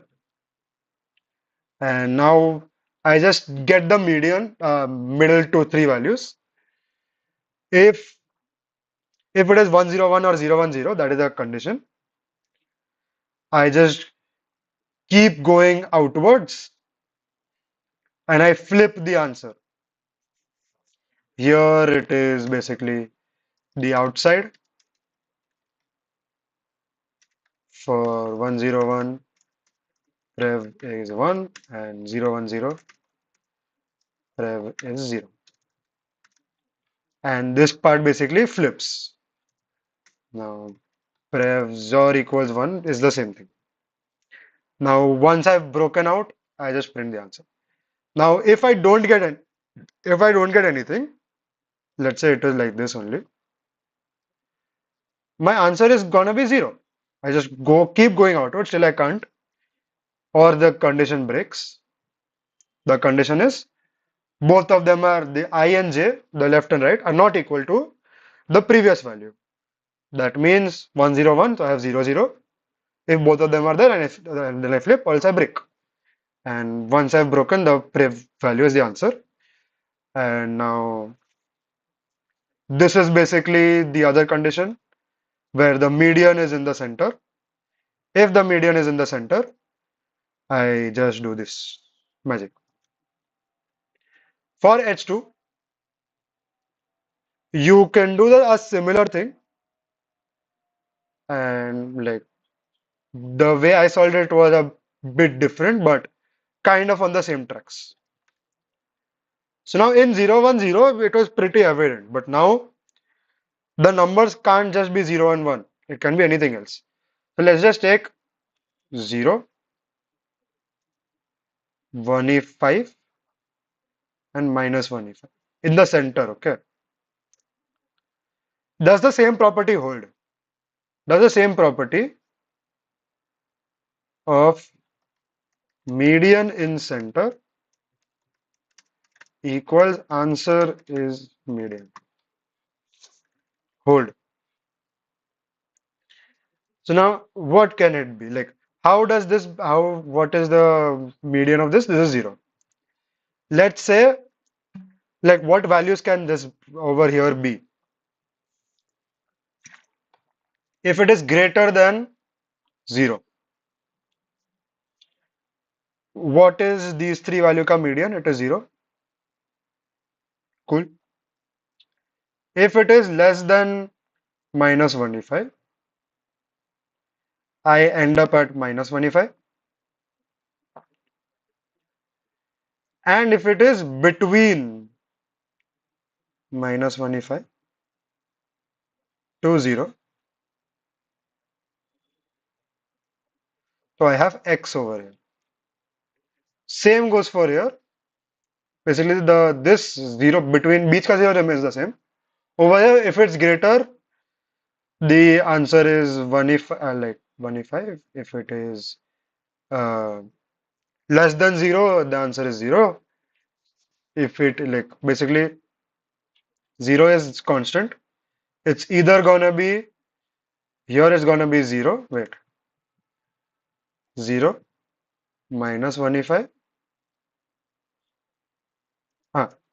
The value can be in this range. Same goes for in the right hand side. If it is greater, the median is 1e5. Greater than 105, its median is 105. It's less than 0, the median is 0. If it is something else, it's between 0 and 105. So over here, it's gonna be between 0 and 105.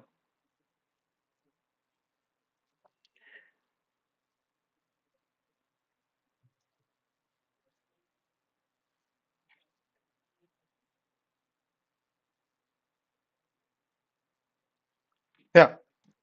So what is happening is this 0 is constant everywhere. Whatever the left value is, right value is, 0 is in the middle and it's gonna be in the middle. So at the end of the day, when the level is the last, when I'm the second last level, the median is gonna be 0. So this holds true. If the median is in the center, the median is the answer is the median. What if it isn't? Right. So now let's say median is over here. I have minus 105 and I have 105 over here. Okay. Let's make these cases once again and see what's happening. Okay. So this बीच में तो zero आने वाला, like the middle value is going to be 0. What is the this value going to be? If it is less than minus 105, it's going to be minus 105. If it is greater than 0, it's going to be 0. If it is something in the middle, it's going to be something like, wait, huh. If it's greater than 105, greater than less than minus 105, it's minus 105. If it is greater than 0, it's 0. If it is something in the middle, it is x. Correct. Now, same goes for here. Now, for these values, what is going to happen? Like basically, this basically becomes minus 105 to 0. It can be anything. Okay. For these two, and now let's say, what are the cases? If it is greater than 105, it's going to be 105. If it is less than minus 105, it's going to be minus 105. Or it can be something in the middle. So over here, the range is minus 105 to 105. Okay. Now, once again, if the median is in the center, the median center is the answer. So, so if this part, if this value is greater than equal to 0, then answer is 0. Why is that?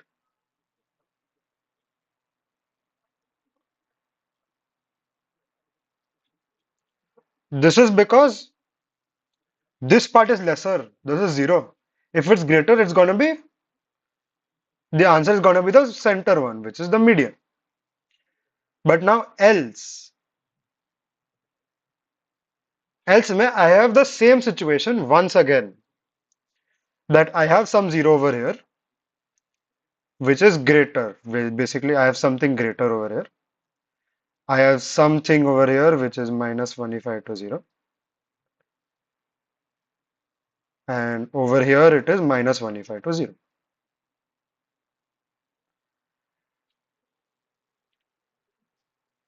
So now what have we done? Like what is happening? What has happened now? Earlier it was a 0 over here. Wait, huh? How do I do this? Okay.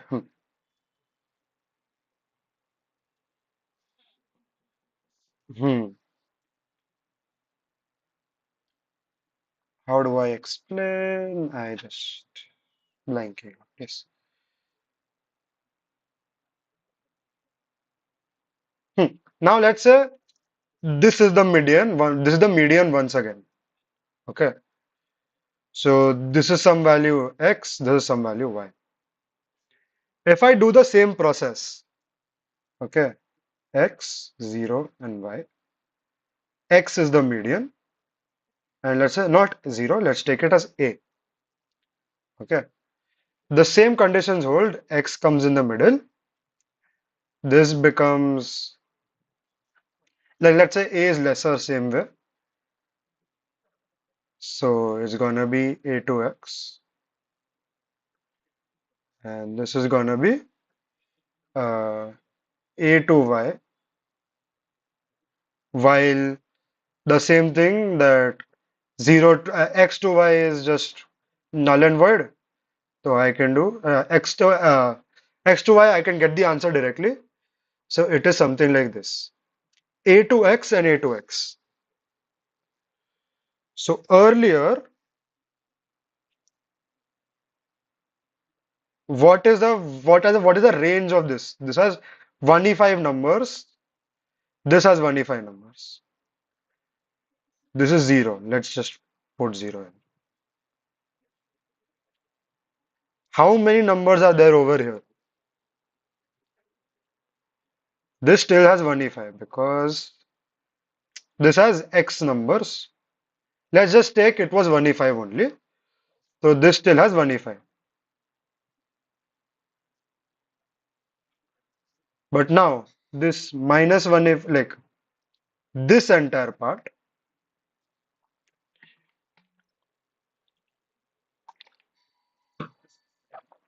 No, wait, huh? This some value between 0 and 1E5, right? X is between 0 and 1E5. So over here, it is some minus 1E5 to X. Same goes for here. Uh, minus 1E5 to X. Like to just keep the same property again. So this 0 converted to X. And this just keeps going till I get a median in the center. So what my claim is, worst case is this gets divided into two. Why is that the worst case? Let's take uh, 10 as 0, 10, 15 and 5. Okay. This becomes 10. And now what is the range over here? Uh, 5 to 10 basically. Because I want lesser. Wait, do this. Same goes for greater. You can just swap the signs. Okay. I need some value between 10 and 5 over here, like 5 to 10. Keeping 5 and keeping 15 over here, I'll get the median as it is. So keeping 5 and keeping 5, let's just take, like for example, this has some value 3, this has some value 3. So I get 5, 10, 5. Okay. Here, does this look familiar? 5, 10, 5. This is basically 101 for case. And if I have a group of 5, 10, 5, let's say. Okay. Now let's say I want distinct numbers only. Wait, either two डाल दूं. हाँ. Now 5 is the median. I want something to be done here so that it gets propagated. Okay. Let's take some other number. Let's say it's 6. The median becomes 6 and this number is let's say 0. The median becomes 2. What is the median over here? 6. What is the median over here? 5. Here the median is 5. Oh, damn. I can't put a 0 over here. What can I put? Which is different. I can put a 10 over here so that I can get a median of 10. I can get this. Now this becomes 6. The median now shifts to 6. Earlier the median was 10. Now the median shifted to 6. Then the median became 5.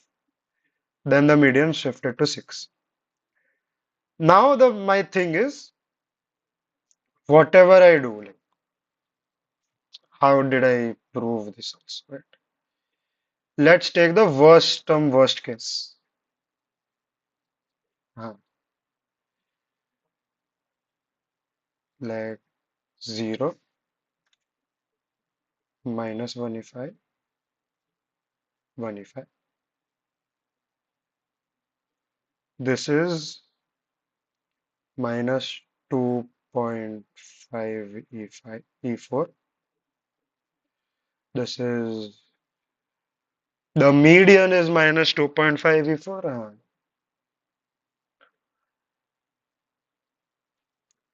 Yeah. So this basically turns out to be minus 2 point. I need some value greater also over here.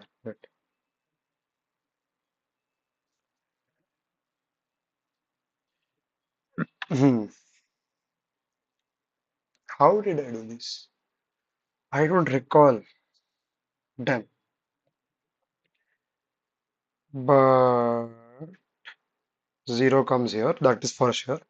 I need some value minus 1 if I to 0. And I need some value minus 1 if I to 0. Like, what I did was, what is happening is here it could have been infinity to infinity, minus infinity to infinity. Now my search space became like these two values, the basically 0, minus infinity, and infinity. These are the values I had. Now what is this turn out to be? Minus infinity to 0,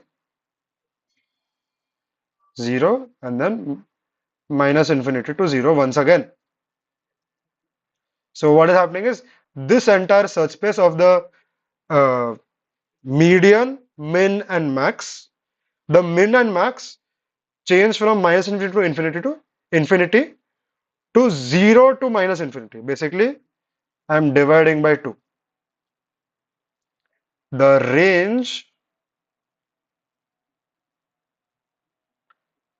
of min and max. Now, when this via this division by 2 basically make sure that if I just simulate this, if I simulate this entire process in log 2 range, basically infinity minus infinity, basically the range of the maximum element can be minimum element it can be. I will get something which is like the min, max, and median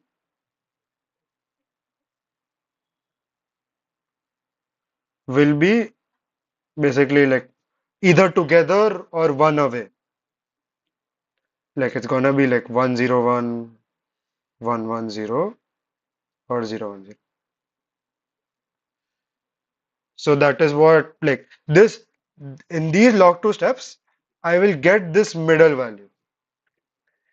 And not only the middle value, like I'll get this middle value and yeah, wait, not this actually, yeah. This card will come later. So in log 2 steps, either wait, either I'll get median at center or like I'll most definitely get median at the center. But one more thing I need to do is handle that 10101 wala case. 101 wala case. Same things happens, like same thing comes here also. Like for example, I just give you 10101. This entire string 1e5 times. This will never converge in log 2 steps. So this is where we compress the middle. Like the way we compressed in 0 1 0 wala case, like till there's a separate thing, I directly compress this alternating string basically. If I have, let's say, 6 5 uh, 6 and then I have 5 5 6 6 over here I have 7, over here I have 8. I compress this entire thing into 6 5 6 and 7 8 remain as it is. Now this helps me make sure that then it becomes in log n steps. After compressing, now I like basically here, wait, if I have 1e5, 0 and 1e5, what is happening? Like I can just keep alternating and I will never, my search space doesn't get reduced. Search space like here it still can be infinity and minus infinity.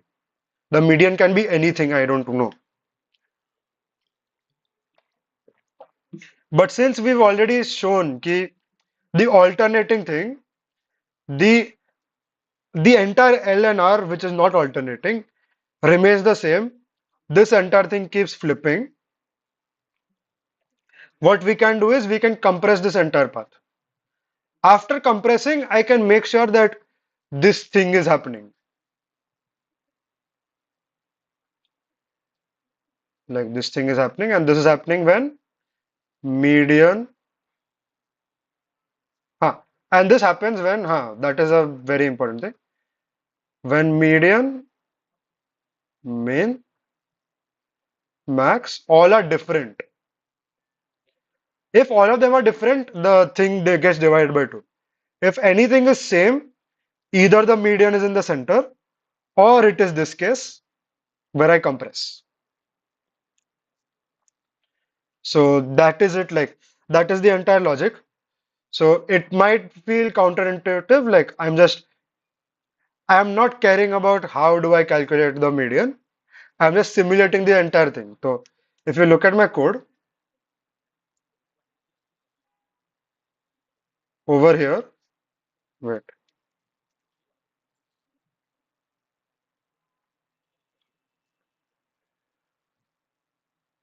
over here I have a vector B, and for every index in the vector A, I'm getting the median and I'm pushing back B. So I'm basically doing the actual operation at that level, for the entire vector. And since I have like, and there is and I'm doing it till 32 only. Eh, but, huh. So I did a lot of stuff, but I'll come back to it. Yeah. So now one thing to do is I'll compress this part. This is the, wait. No, this is not my code. Wait. This is the wrong code. This is the correct code. Yes. I didn't save this. Damn. Huh. So yeah. So I'm just pushing back the median for in the B, and I am having a while true statement. So yeah, that is a very risky thing, but I made sure that the entire subspace is log in, and I'm going to get a median in the center. If a size is 0, a size is 1, I print a 0. Firstly, I'll get the median of the three beach wala values. If median is at the center, print that and I return. I made sure that.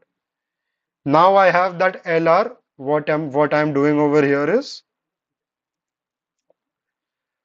I am compressing, compressing alternating sequence.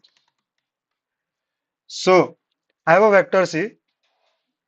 I basically my L and R are the left and right pointer, like the fourth and the like if I have three, so the zeroth and the fourth index. And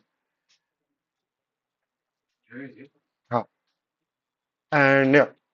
So then I check that the same condition which we did for H1, I am checking that these two are these two are equal and they are not equal to, they're equal to the beach wala value. Pre-pref is the middle value, and I change the middle value and I change the middle value and the outer value because there are only two things. And I only go when the outer two values are same, beach wala value is different. Now I compress this entire thing. So now I have pushed the LNR to as back as possible. So then for the vector C, I basically copy the entire 0 to L part. Then I push the prev, pre-prev and prev, basically the middle. hmm, I push the prev is the two elements which are equal, pre-prev is the center part, and then I push the right hand side of the right hand part of the entire vector because the entire thing gets shrunken because of the entire property that the alternating thing doesn't really care about the previous वाला वो पूरा का पूरा copy paste हो जाता है and I just do that. I now get the other new array of A. I just copy that C to A. After I've copied, I do this thing where I get the new level of B, new array of B. I'm literally brute forcing, and the median is basically a median function. I just wanted to write because I was tired of writing multiset, insert in multiset, get the median. I just wrote the median, get median function directly. So this might seem counterintuitive, and there are, I think, other ways to do this, which are which are heavily relevant on H1. Uh, I think like later when I'm like this is probably the end of the stream.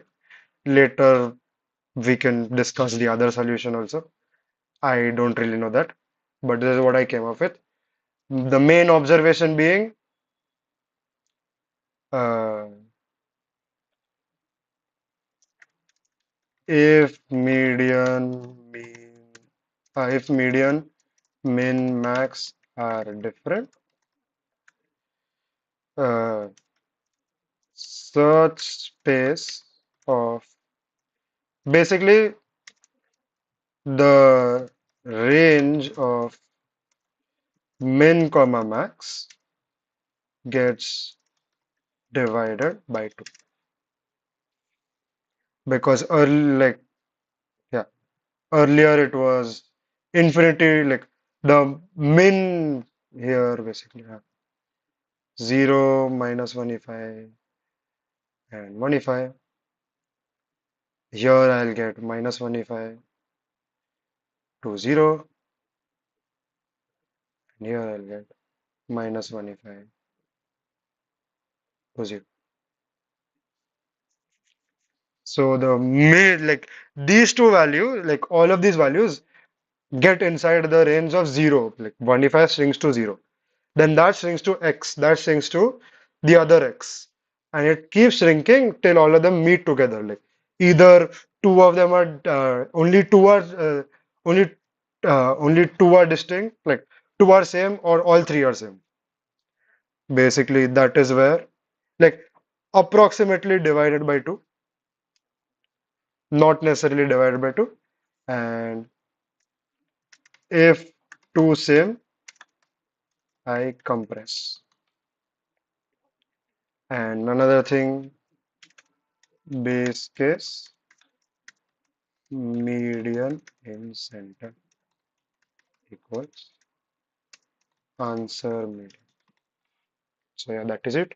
Complexity is n log n because this entire this shenanigan of two different vectors being copied and iterated over gets happens only log n times. Yeah.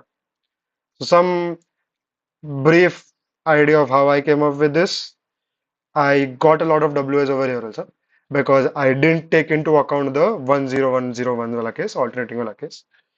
And where that is where, if you see, I was getting TLE on 23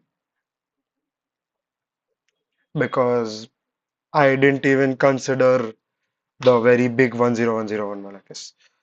And that being dependent on the other LNRs.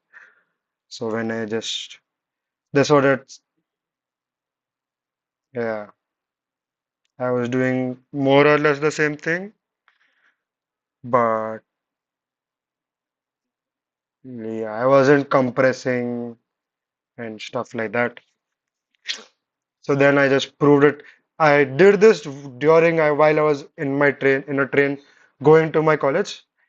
My entire train run is 1 hour. So I think I started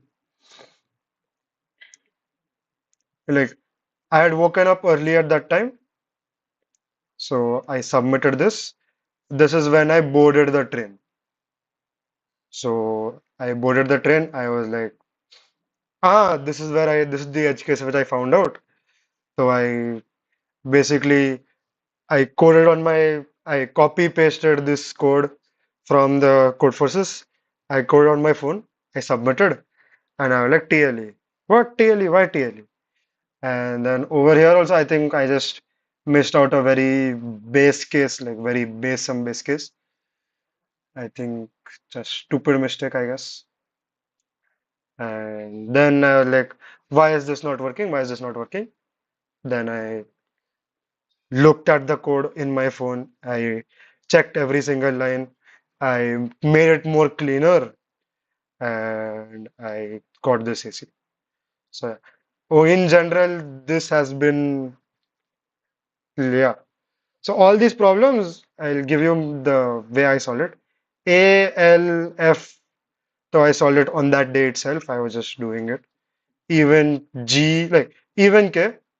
Then I was like, let's take a break. There was a code first contest. I did that. Then at night, I had seen G and H1. I had mind solved. So I just had to code it up the next day.